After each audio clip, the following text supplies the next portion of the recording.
ناظرین کرامی السلام علیکم، امید ہے کہ آپ خیریت سے ہوں گے۔ میری یہ ویڈیو گناہ کے متعلق ہے۔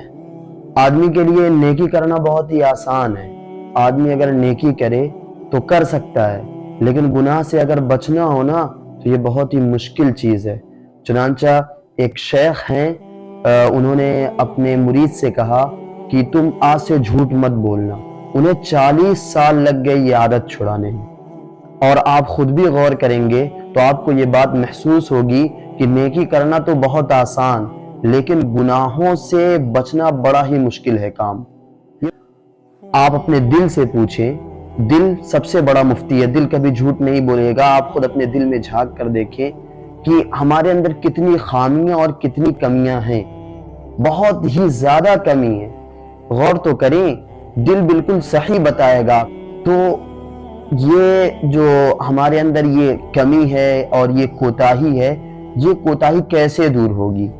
آج میں ویڈیو میں یہی بات بتاؤں گا، لیکن اس سے پہلے سمجھنا یہ ہے کہ اگر ہم لاکھ نیکی کرتے رہیں لیکن اگر گناہ ہوگا ہم سے تو پھر یہ جو نیکی کے اثرات ہیں نا یہ مرتب نہیں ہوں گے۔ اس کی ایک بہت ہی پیاری مثال ہے کہ ایک بہت بڑی ٹنکی ہو، آپ اس میں پانی بھر دیں لیکن نیچے سے ایک وال اس کا کھلا ہوا ہو تو اس کا پانی گر جائے گا، ختم ہو جائے گا۔ اس کے برخلاف ایک بہت بڑی ٹنکی ہو لیکن کہیں سے اس کا کوئی وال کھلا ہوا نہ ہو اور ایک ایک قطرہ پانی اس میں گرتا رہے تو ایک نہ ایک دن وہ ٹنکی بھر جائے گی۔ یہی حال ہمارا ہے کہ اگر ہم نیکی کریں اور گناہ بھی کرتے رہیں تو نیکی کے اثرات جو ہیں وہ ہمارے اوپر مرتب نہیں ہوں گے، اور اگر ہم کیا کہتے ہیں گناہوں سے بچتے رہیں گے تو انشاءاللہ ایک دن سب سے زیادہ نیکی کرنے والے بن جائیں گے۔ چنانچہ میں نے ایک حدیث بھی آپ لوگوں کو بتائی تھی کہ گناہ سے بچو، سب سے بڑے عبادت گزار بن جاؤ گے۔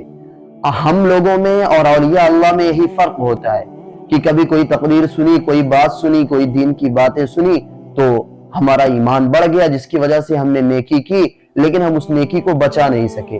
لیکن اولیاء اللہ جو ہوتے ہیں ان کے اندر گناہوں سے بچنے کا جذبہ پیدا ہو چکا ہوتا ہے اور وہ گناہوں سے بچتے ہیں جس کی وجہ سے نیکی کے جو اثرات ہیں ان پہ بہت اچھی طرح سے مرتب ہوتے ہیں۔ تو ہمیں بھی اس سے بچنا چاہیے۔ اب سوال یہ پیدا ہوتا ہے کہ ہم اس سے بچیں گے کیسے؟ دیکھو بھائی، جس چیز کا نقصان کا ہمیں یقین ہو جائے گا نا تو ہم اس سے دور رہیں گے۔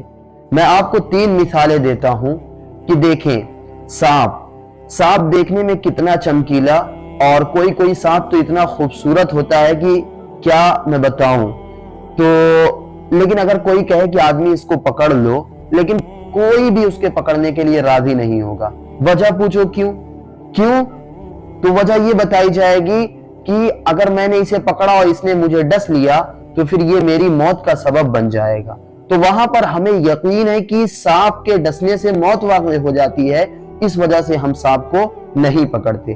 بعینہ جب ہمیں اس بات کا یقین ہو جائے گا کہ اس گناہ کا یہ اثر ہے کہ مثال کے طور پر بدنظری کریں گے تو سیسا پگھلا کر ہماری آنکھوں میں ڈالا جائے گا، جب ہمارے دل میں اس کا یقین ہو جائے گا تو ہم پھر بدنظری نہیں کریں گے۔ اسی طرح دوسری مثال یہ ہے کہ جو لائٹ کا تار ہوتا ہے، آپ اگر دیکھیں وہاں کہیں پر کٹا ہوا ہو اور آپ کسی سے کہیں کہ بھائی اس کو پکڑ لو تو وہ نہیں پکڑے گا۔ کیوں؟ کیونکہ وہ جانتا ہے کہ اگر میں نے پکڑا تو پھر میری موت کا سبب بن جائے گا یہ پکڑنا، تو وہاں یقین ہے اس لیے آدمی نہیں پکڑتا۔ اسی طرح جب ہمیں گناہوں کے نقصانات کا یقین ہو جائے گا تو پھر ہم اس سے بچیں گے۔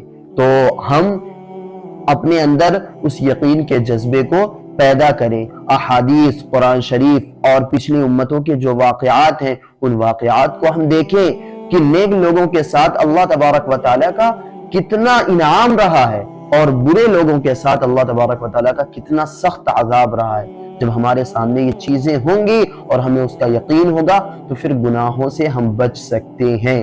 لیکن یہ اتنا آسان کام بھی نہیں ہے۔ اگر آپ محنت کریں گے تو پھر آپ کو پتہ چلے گا کہ گناہ سے بچنا کتنا مشکل کام ہے۔